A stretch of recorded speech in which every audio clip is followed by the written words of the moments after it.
오늘 하나님 말씀은 에베소서 5장 21절부터 33절까지 말씀입니다. 지금은 돌아가셨는데 저보다 한 20살 많은 친구분이 계셨습니다. 저는 고향이 양주고 그분은 파주라고 늘 동양 사람이라고 이렇게 따뜻하게 대해주셨는데 암이 재발해서 한 달 그렇게 선고를 받고 퇴원하셨습니다. 댁에서 호스피스 하는 동안에 이렇게 찾아뵈면은 누워 계시다가 친구가 왔다고 꼭 이렇게 일으키게 하시고 그리고 다과를 내오게 하셨습니다. 그러면 아내 집사님이 앉혀드리고 떠는 남편 손을 잡아서 과일을 찍어주시면서 가장의 존엄성을 지켜주셨습니다. 그리고 곁에서 어눌한 말의 문장이 완성될 수 있도록 단어들을 더해주고 흐트러진 가정의 모습을 쓰다듬어 주셨습니다. 그 노부부의 모습에서 성경이 말하는 아내와 남편의 모습을 보았습니다. 완전치는 못해도 가장은 아내를 포함한 가족을 위해서 암이 재발하기 직전까지 구두수선하는 일을 계속하셨습니다. 아내는 가장의 권위를 행사할 수 있도록 남편에게 복종하며 가족을 섬겼습니다. 서로를 위해 서로를 주면서 서로 존엄했습니다. 오늘 성경이 아내와 남편에게 가르치는 말씀으로 가정마다 또 그리고 이제 가정을 세울 우리 청년들마다 성경적인 아내상, 성경적인 남편상들을 확립하시기 바랍니다. 하나님 말씀 에베소서 5장 21절부터 33절까지 서로 교독하시겠습니다. 제가 21절 읽습니다. 그리스도를 경외함으로 피차 복종하라.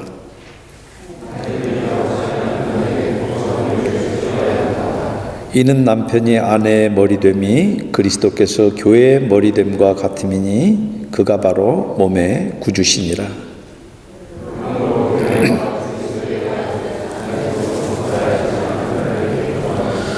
남편들아 아내 사랑하기를 그리스도께서 교회를 사랑하시고 그 교회를 위하여 자신을 주심같이 하라.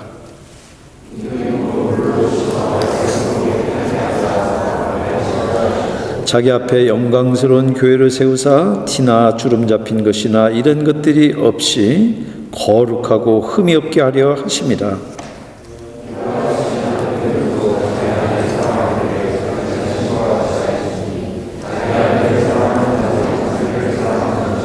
누구든지 언제나 자기 육체를 미워하지 않고 오직 양육하여 보호하기를 그리스도께서 교회에게 함과 같이 하나니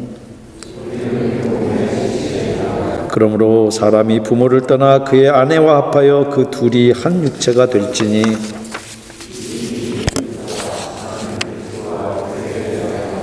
(33절) 같이 읽겠습니다. 그러나 너희도 각각 자기의 아내 사랑하기를 자신같이 하고 아내도 자기 남편을 존경하라. 아멘. 같이 잠깐 기도하시겠습니다.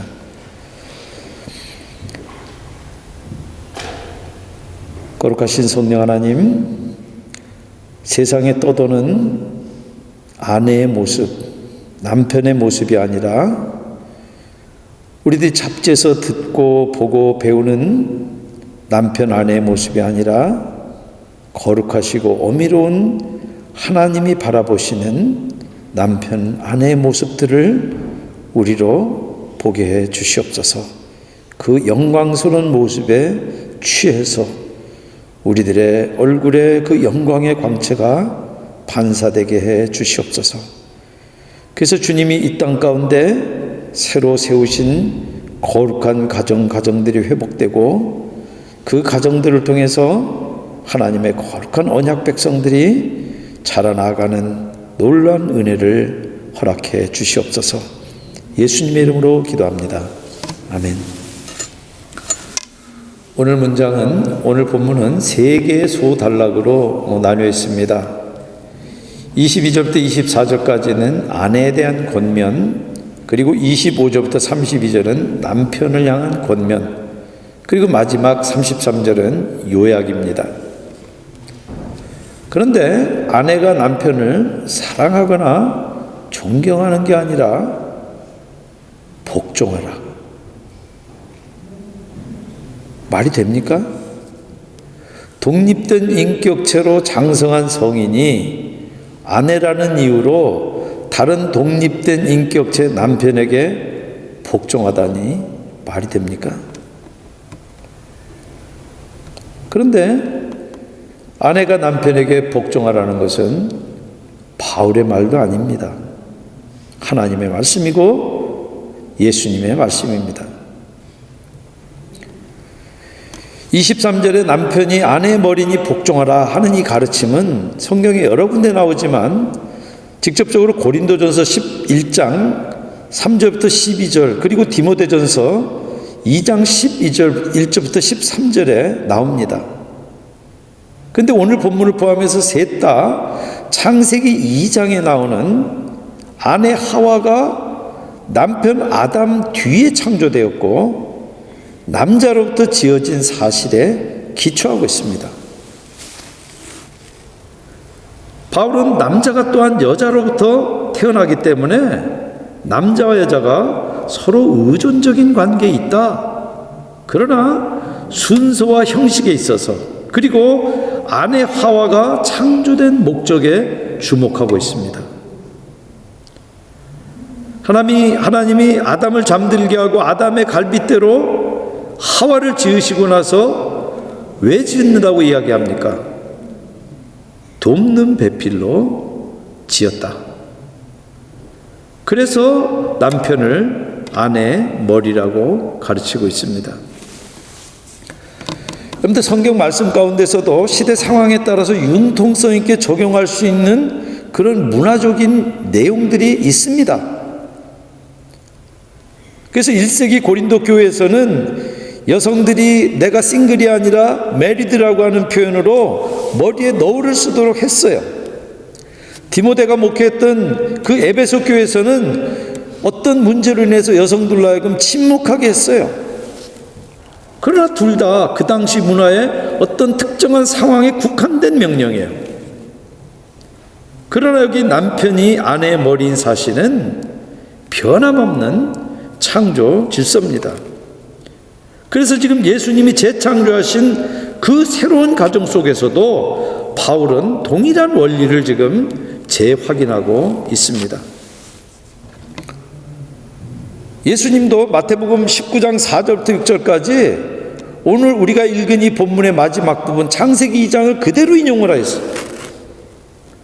예수님이 그것을 인용해서 진리라고 인정하셨으면은 바울처럼 우리도 인정할 수밖에 없어요. 만약 노예 해방하듯이 아내의 복종도 해방시켜야 할 대상이다 그렇게 주장하는 페미니즘이 맞다 그러면 그 논리대로 똑같이 자녀들도 부모에게 복종하지 말도록 해방시켜야 돼요. 그런데 노예제도는 성경적인 근거가 전혀 없는 비인간적인 착취와 인권유린입니다. 그러나 남편의 머리됨은 성경의 일관된 가르침이고 신구약을 통틀어서 일관되게 되풀이되고 있는 원리입니다. 우리가 차별은 거부하지만 차이는 건강한 사회도 인정하고 성경도 인정합니다. 그리고 성경은 거기서 한 걸음 더 나가서 상호 보완성을 가르쳐요. 다를 뿐만 아니라 서로가 서로를 보완해서 완전케 된다는 원리입니다. 그래서 우리가 이 복종이라고 하는 단어를 대할 때 두 가지 색안경을 벗어야 됩니다.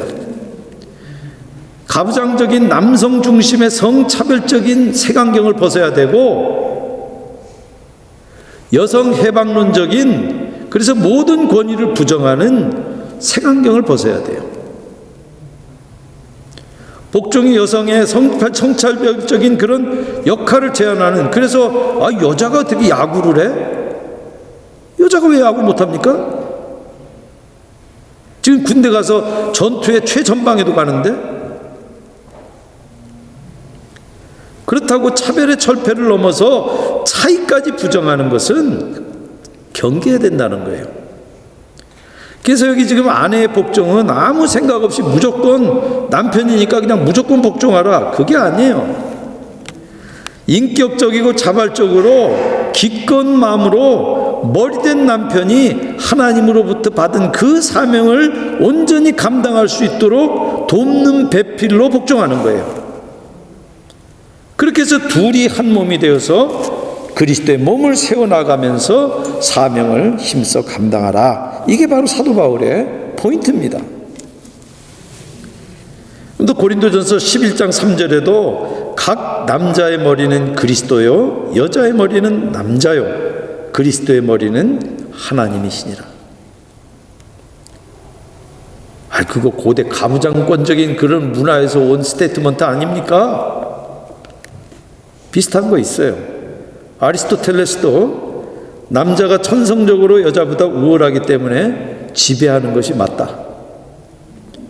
그리고 이 편지를 쓴 사도 바울과 동시대의 유대계 역사가인 요세푸스도 여자는 모든 면에서 남자보다 열등하므로 남자에게 복종해야 된다.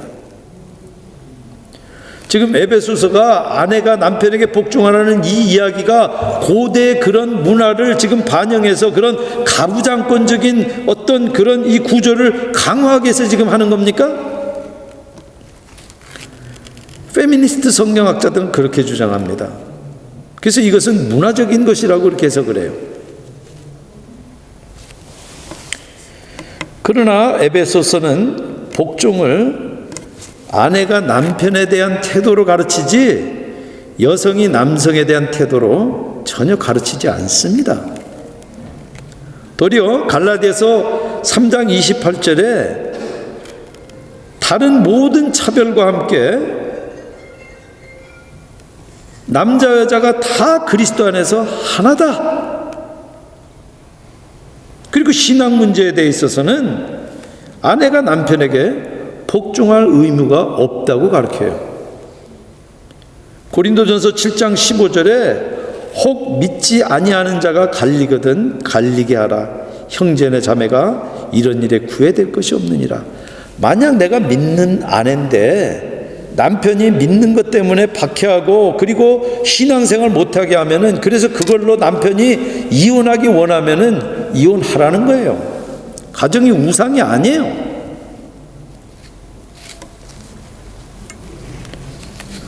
그래서 이런 사도 바울의 가르침은 1세기 로마나 유대 문화에서는 상상할 수 없는 파격이에요. 충격적인 거예요. 그렇기 때문에 여기 남편의 머리됨은 가부장권적인 고대 문화유산이 아니라 하나님의 창조 질서에 기초하고 있습니다. 하나님이 먼저 남편을 창조하시고 뒤에 남편에게서부터 아내를 창조하시되 돕는 배필로 창조하셨어요. 그리고 가정을 이끌어가는 가장의 권위와 책임을 먼저 지으신 남편에게 부여하셨어요. 이 구약의 도움이라고 하는 단어가 에제르입니다. 그래서 에벤 에셀 할 때 그 에제르가 하나님께 주로 쓰여요. 시편 70편 5절에 보면은 주는 나의 도움이시오 에제리 해가지고 하나님이 내 도움이다. 돕는 배필이 열등하거나 낮은 존재라는 뜻이 아닙니다. 아내는 모든 본질적인 면에서 남편과 질적으로 하나도 떨어질 것이 없이 동등하게 똑같이 지어진 그러나 돕는 자예요. 펑션이 다른 거예요. 그리고 남편의 머리됨은 창조에서뿐만 아니라 구속과도 관련이 있습니다. 남편이 아내 머리됨은 그리스도께서 교회의 머리됨과 같기 때문에 그래요.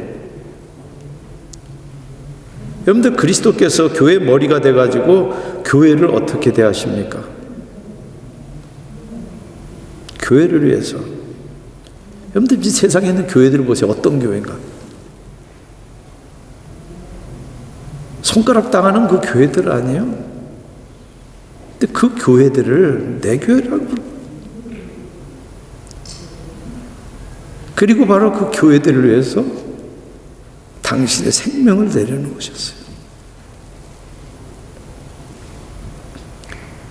그리스도의 머리 되심은 억압이 아니라 돌봄이고 굴림이 아니라 책임을 뜻해요. 그가 바로 몸의 구주시라. 그래서 그리스도의 머리됨은 주권과 함께 구원을 가리킵니다. 가정의 질서와 안녕을 위해서 머리를 세우시고 머리 구슬을 남편에게 맡기셨어요. 그렇기 때문에 아내가 남편에게 복종하는 것은 하나님이 세우신 질서에, 그거 세상의 시류도 아니고 그런 이야기 좋아하는 사람이 누가 있겠습니까? 그럼에도 불구하고 하나님의 질서니까 그것을 겸손히 인정하고 거기에 순복하는 것입니다. 문제는 남편이 아내에게 복종하라는 명령이에요. 우리가 21절부터 읽었잖아요. 21절에 뭐라고 되어 있습니까? 피차 복종하라고 그랬잖아요. 그러니까 아내가 복종하라는 말 전에 거기 누가 또 들어가 있습니까? 남편이 거기 들어가 있는 거예요.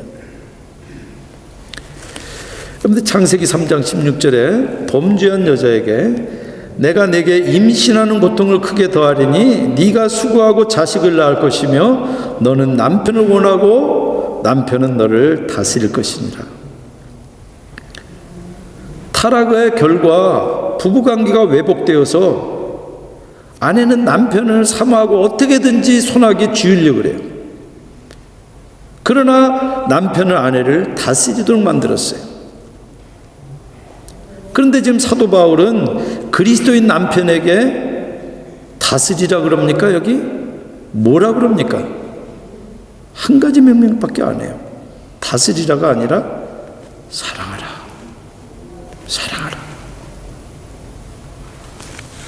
그 말은 타락으로 왜곡되어 버린 그 부부관계가 그리스도 안에서 회복되는 것을 상징합니다. 구속이 머리인 남편으로부터 회복되는 것을 상징하는 거예요. 여러분들, 아내의 복종은 사도 바울이 3절을 이야기하고 있는데요, 남편의 사랑은 8절을 이야기하고 있어요. 말 누구한테 많이 합니까? 말 들어야 할 사람들한테 많이 하잖아요. 말 안 듣는 사람들한테 많이 하잖아요. 사랑하지 않는 사람들한테 많이 하잖아요. 그러면서 2가지 비유를 듭니다. 몸의 비유와 그리스도와 교회의 비유예요. 우리가 자기 몸은 누구나 다 아끼고 사랑하고 보호합니다. 그런 것처럼 아내가 바로 내 몸이니까 그렇게 돌보라는 거예요. 그것이 바로 28구절입니다. 그리고 그리스도께서 당신의 신부인 교회를 위해서 당신의 생명을 버리기까지 사랑한 것처럼 남편도 그렇게 아내를 사랑하라. 25절, 27절까지 말씀이에요.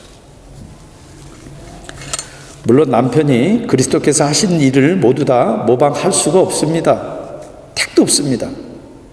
설령 아내를 위해서 죽는다 해도 아내를 죄로부터 구원할 수 없습니다. 아내를 거룩하게 정결하게 할 수도 없습니다. 그러나 그리스도께서 교회를 사랑해서 당신의 몸을 버리신 것처럼 남편은 아내를 위해서 희생할 수 있어야 한다는 거예요. 아무 보상이나 대가를 바라지 않고 내가 이거 해줬으니까 이거 해줘, 이게 아니라 아무 대가 없이 이타적으로 자신을 내어줄 수 있어야 한다는 것입니다. 그러면서 사도 바울은 그리스도께서 교회를 위해서 당신의 목숨을 내주신 이유, 목적을 지금 밝혀요. 그래서 26절, 27절은 3가지의 이 헬라어 희나절로 되어 있어요. 목적절이에요. 물로 씻어 말씀으로 깨끗하게 하사 거룩하게 하시고 자기 앞에 영광스러운 교회를 세우사 티나 주름 잡힌 것이나 이런 것이 없이 거룩하고 흠이 없게 하려고.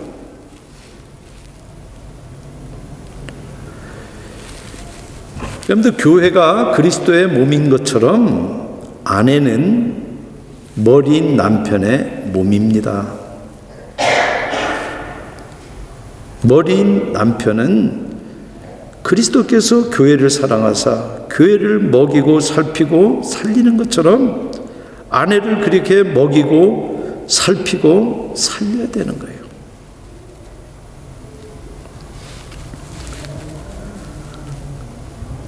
여러분들, 아내에게 가장 영향력이 큰 말은 누구에게 나오는 줄 아세요? 남편으로부터 나옵니다. 이렇게 설교하는 저도 잘 못하고 있어요. 사도는 지금 남편과 아내의 하나됨을 창세기로부터 그리스도와 교회의 연합을 상징하는, 표상하는 그 모형을 거기서 끌어내고 있어요. 모형론이에요. 아담에게서 하와가 나온 것처럼 그리스도께로부터 교회가 나온 것이 모형이에요. 첫사람 아담은 둘째 아담 예수 그리스도의 모형이고, 아담에게서 나온 하와는 그리스도의 신부인 교회의 모형이에요. 그렇기 때문에 첫사람 아담과 하와의 육체적인 결합은 둘째 아담 그리스도와 교회의 영적인 연합을 표상하는 거예요. 32절의 큰 비밀은 바로 그 의미예요. 오늘 이 본문을 묵상하면서 바울이 큰 비밀이라 그렇고 말꼬리를 흐려버렸는데, 뭐가 큰 비밀일까? 바로 그 비밀이에요. 여러분들, 그리스도와 교회가 영적으로 하나가 된 것처럼 남편과 아내도 서로 복종하고 사랑해서 온전한 하나가 되어야 됩니다. 그래서 하나님이 하나 되게 한 것은 사람이 나눌 수 없다는 의미가 그거예요. 그러려면 무엇보다도 남편은 자신과 한 몸이 된 아내를 사랑하고 섬겨야 됩니다. 여러분들, 33절의 사도는 각각이라고 이야기를 합니다. 어떤 교회 지도자나 어떤 영적 엘리트 계층들에게만 향한 말이 아니라 모든 사람을 향한 명령이에요. 심지어 믿는 사람을 향한 명령일 뿐만 아니라 믿지 않는 부부들을 향해서도 하는 명령이에요. 그리고 사도가 명령한 이 사랑은 형용사가 아닙니다. 러브는 동사입니다. 사랑스러워야 사랑합니까? No matter what, 사랑하라는 얘기예요. 그리스도께서 교회를 사랑하시는데, 교회가 사랑스러워서 사랑받을 만해서 사랑할 수 있는 교회들이 세상에 지금 있습니까? 그런데 주님은 지금도 사랑하세요. 그런 것처럼 자기 희생적인 사랑이에요. 대가를 바라지 않고 자기를 내주는 거예요. 그래서 복종하는 것이 타인을 위해서 자기를 내주는 거라면, 사랑은 그리스도께서 당신을 내주시는 것처럼 그렇게 희생적으로 자기를 내주는 거예요. 그리고 이어서 사도가 아내들을 마지막 권면하면서 복종 대신에 자기 남편을 존경하라. 근데 헬라어로 이 단어를 찾아보면은 번역이 좀 약하게 돼 있습니다. 대부분의 영어 성경들도 리스펙트로 돼 있는데, 리스펙트는 틀렸습니다. 헬라어로 그렇게 번역이 되면 안 됩니다. 헬라어의 원뜻은, 그 동사의 뜻은 두려워하다입니다. 경외하다입니다. 존중보다 훨씬 강한 의미예요. 그 말이 남편 앞에서 움츠러들거나 두려워하고 그리스도를 경외하는 것처럼 남편을 경외하라, 그 말 아니에요. 남편은 신이 아닙니다. 아내와 조금도 다를 게 없는 연약한 인간입니다. 단지 남편은 가정을 세우기 위해서 필요한 머리 역할과 책임을 하나님께 부여받은 존재일 뿐이에요. 그렇기 때문에 여기 남편을 경외하라는 말은 하나님이 남편에게 부여한 그 머리의 역할과 책임을 겸손히 인정하고 순종하라, 복종하라는 뜻이에요. 신혼부부들은 초반부터 기선을 제압하려고 삿밭 싸움부터 신혼을 시작합니다. 저도 결혼했더니 먼저 결혼한 친구들이 늦게 간다고 뭐라 그러지? 외박해버려.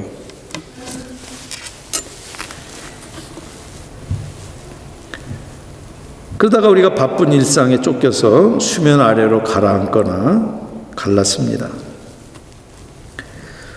미국에 와서 가족들과 함께 있는 시간이 많아지면서 다시 그 삿바 싸움이 수면 위로 올라오는 부부들이 많습니다. 제가 표현을 안 해서 그렇지 많은 거 압니다. 미국의 조지바나 연구소에서 발표한 결과를 보면은 본 어게인 크리스찬 그룹을 컨트롤 그룹으로 하고 안 믿는 사람들을 비교 그룹으로 해가지고 비교했을 때 이혼율이 통계적으로 전혀 의미 있는 차이가 없습니다. 이혼이 똑같아요. 그래서 그리스도인 부부도 오늘 사도 바울을 통해서 주시는 하나님의 음성에 귀를 기울여야 됩니다. 남편은 그리스도께서 교회를 사랑해서 당신을 내주신 것처럼 자기 아내들을 사랑하십시다. No matter what. 아내들은 하나님이 남편에게 주신 권위를 인정하고 복종하시기 바랍니다. No matter what. 여러분들, 그리스도인들은 시대정신이나 자기 소견에 따라서 성경의 교훈을 판단하는 것이 아닙니다. 성경의 교훈에 비춰서 자기 생각을 교정하고 시대정신조차도 평가할 수 있어야 돼요. 지금 시대가 어느 시대인데 목사님은 복종하라, 그런 구닥다리 수고 꼴통 이야기를 하십니까? 진리가 바뀝니까? 그럼 여러분들 자녀들도 해방시켜 주세요.